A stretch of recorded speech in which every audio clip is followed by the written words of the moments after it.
तो साथियों अब हम लोग आ गए हैं दशाश्वमेध घाट की तरफ। और ये देखिए ये वह घाट है जहाँ पे कि स्नान करने के लिए हम लोग चल रहे हैं। जय हो गंगा मैया की। और लोग स्नान करके आ रहे हैं। और देखिए नाव कितनी लगी हुई हैं। इसी घाट पे ज़्यादातर लोग स्नान करते हैं क्योंकि यह मंदिर के बहुत ही पड़ोस में है।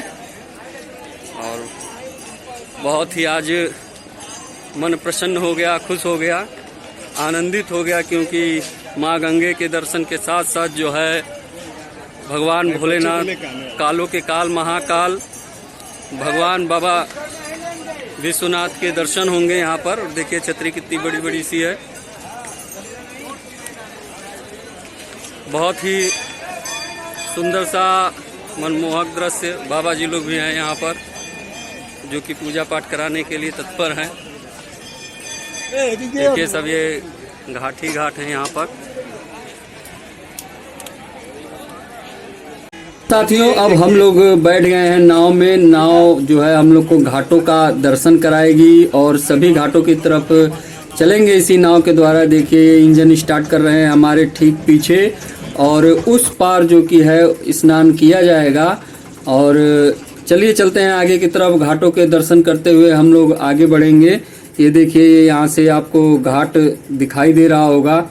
बहुत ही सुंदर सा शहर है, सीढ़ियों नुमा बना हुआ यह शहर बनारस, जिसे वाराणसी और काशी के नाम से भी जाना जाता है। साथियों आप ये देखिए कैसे नाव बहुत बड़ी बड़ी सी हैं जिसमें लोग यात्रा करके इस पार से उस पार जा रहे हैं। और आगे हम लोग मणिकर्णिका घाट भी चलेंगे, राजा हरिश्चंद्र घाट भी चलेंगे जहाँ राजा हरिश्चंद्र जी ने कार्य किया था, वह स्थान भी देखेंगे। साथियों बनारस दुनिया के सबसे पुराने शहरों में से एक माना जाता है।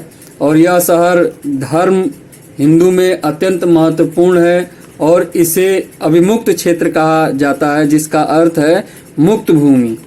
काशी विश्वनाथ मंदिर सबसे प्रसिद्ध मंदिर है। यह भगवान शिव को समर्पित है।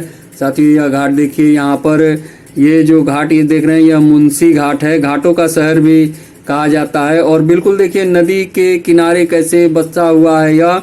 और ये सामने दरभंगा घाट है। और बहुत ही सुंदर देखने में यह दृश्य लगेगा आपको। और मुक्ति का केंद्र कहा जाता है यहाँ पर यह बनारस, जो कि बाबा विश्वनाथ का स्थान है। बनारस साथियों अपने घाटों के लिए प्रसिद्ध है, जो गंगा नदी के किनारे सीढ़ियों की तरह बने हुए हैं जहाँ लोग धार्मिक अनुष्ठान करते हैं। और ये देखिए दिगपतिया घाट, चारों तरफ आपको घाट ही घाट दिखाई देंगे, नाव किनारे लगी हुई हैं। लेकिन जो विख्यात घाट है वो दशाश्वमेध, जहाँ से हम लोग चढ़ करके इस नाव से घूम रहे हैं, वह है। क्योंकि देखिए वहाँ पर भीड़ लगा हुआ था। और ये देखिए सारे घाट खाली हैं। तो वहाँ से मंदिर भी बहुत पास में है। यह देखिए ये आ गए हम लोग अब राजा घाट पर। और आगे की तरफ हम लोग की नाव बढ़ती जा रही है। तो उसी घाट पर कोशिश कीजिए कि आए। और वहाँ से मंदिर बस थोड़ी ही सी दूरी पर है। तो हम लोग स्नान वगैरह करके उसके बाद से चलेंगे बाबा विश्वनाथ जी के दर्शन करने के लिए। ये देखिए बहुत ही सुंदर, मन को मोह लेने वाला दृश्य है। सभी अपने अपने कैमरे में मोबाइल के कैद कर रहे हैं या इस दृश्य को। बहुत ही सुंदर सा दृश्य है। यहाँ पर लोग मोक्ष प्राप्ति के लिए आते हैं। और ये देखिए भाई साहब यो कर रहे हैं हमारे ठीक सामने बैठे हुए चश्मा लगा करके। साथियों वाराणसी को प्रायः मंदिरों का शहर, भारत की धार्मिक राजधानी, भगवान शिव की नगरी, दीपों का शहर, ज्ञान की नगरी आदि विशेषणों से संबोधित किया जाता है। और ये देखिए यहाँ पर ये सारे घाट आपको सुने दिखाई दे रहे हैं। लेकिन आप जब 80 घाट की तरफ जाएंगे और दशाश्वमेध घाट की तरफ आएंगे, जब मणिकर्णिका की तरफ जाएंगे, तो वहाँ पर आपको बहुत ही भीड़ देखने को मिलेगा। साथियों ये देखिए सामने से एक नाव जा रही है, उधर उस पार ले जाएंगे वो स्नान कराने के लिए। और हम भी उस पार चलेंगे स्नान करने के लिए। ये शहर कई वर्षों से साथियों भारत का, विशेषकर भोजपुरी क्षेत्र का सांस्कृतिक एवं धार्मिक केंद्र रहा है। यहाँ पर भोजपुरी ज़्यादा बोली जाती है और बहुत ही मीठी भाषा है भोजपुरी। तो हम लोग इसी क्रम में आगे बढ़ते हुए साथियों इधर चले आए हैं। देखिए कितना सुंदर सुंदर सा दृश्य। जब आप यहाँ पर आएंगे तो यह देख करके आपको बहुत ही अच्छा लगेगा, मन नहीं करेगा यहाँ से वापस आपको जाने का, जैसे कि मुझे भी लग रहा है कि मैं यहीं पे रच बस जाऊं, लेकिन ऐसा तो हो नहीं सकता है। तो साथियों अब हम लोग धीरे धीरे पहुंच गए हैं राजा हरिश्चंद्र घाट। इसी घाट पर सत्यवादी राजा हरिश्चंद्र ने काम किया था और आपको इनकी कहानी मालूम ही होगी कि जब इनके पुत्र का स्वर्गवास हो गया था तो घाट का जो कर होता है अपनी पत्नी से भी इन्होंने ले लिया था और भगवान इनकी परीक्षा ले रहे थे और उसके बाद से जो है भगवान ने इनके पुत्र को फिर जीवित कर दिया था। ये सारी कहानी आप विस्तृत रूप से जानते ही होंगे। यही वह घाट है जहाँ पर राजा हरिश्चंद्र जी ने कार्य किया था। और आगे बढ़ करके जो है देखिए यह बिल्कुल नदी के किनारे, कैसे गंगा जी के किनारे घर भी बने हुए हैं, लोगों के होटलें बनी हुई हैं। घाट तो वहीं जहाँ पर कि शाम की आरती भी होती है और ख़ास करके 80 घाट और दशाश्वमेध घाट पे आरती होती है। यह देखिए भाई लोग फ़ोटो खिंचा रहे हैं यो करके और बहुत अच्छा लग रहा है। कई जगह के आपको लोग यहाँ पर देखने को मिलेंगे। यहाँ पर आपको विदेशी सैलानी भी देखने को मिल जाएंगे। बहुत से विदेशी सैलानी यहाँ पर आते हैं गंगा जी के दर्शन करने के लिए, मोक्ष प्राप्ति के लिए। और यह देखिए किनारे पे हमारी नाव आ गई है और एक ये सामने ऊंट खड़ा है, ऊंट की सवारी भी कराई जाती है। तो हम लोग चलेंगे अब नीचे की तरफ और हम भी लोग स्नान करेंगे। यह देखिए लोग स्नान कर रहे हैं और स्नान करने के बाद से फिर हम लोग की वापसी होगी। तो चलते हैं स्नान करने के लिए। हम लोग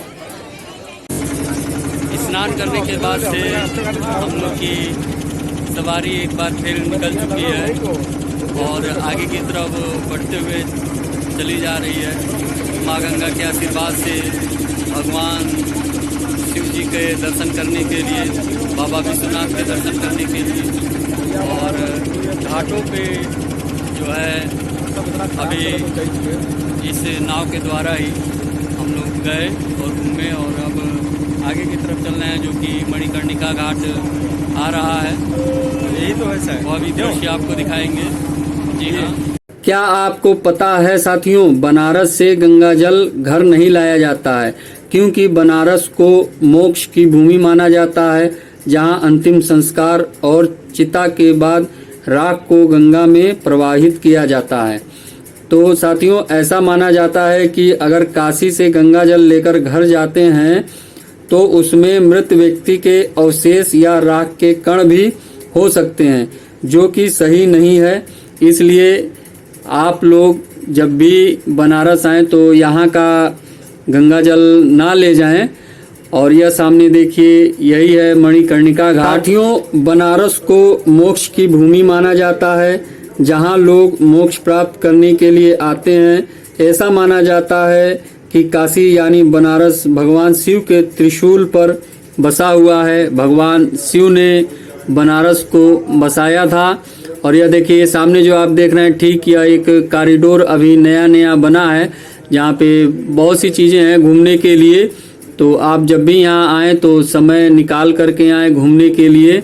और यह सामने आप देखिए मणिकर्णिका घाट। साथियों इस घाट की विशेषता है कि यहाँ लगातार हिंदू धर्म के अनुसार अंत्येष्टि होती रहती है। वह घाट पर चिता की अग्नि लगातार जलती रहती है, कभी भी बुझने नहीं पाती है। मणिकर्णिका घाट को मोक्षदायिनी घाट भी कहा जाता है क्योंकि यहाँ मनुष्य का अंतिम संस्कार होने से उसकी आत्मा को मोक्ष प्राप्त होती है।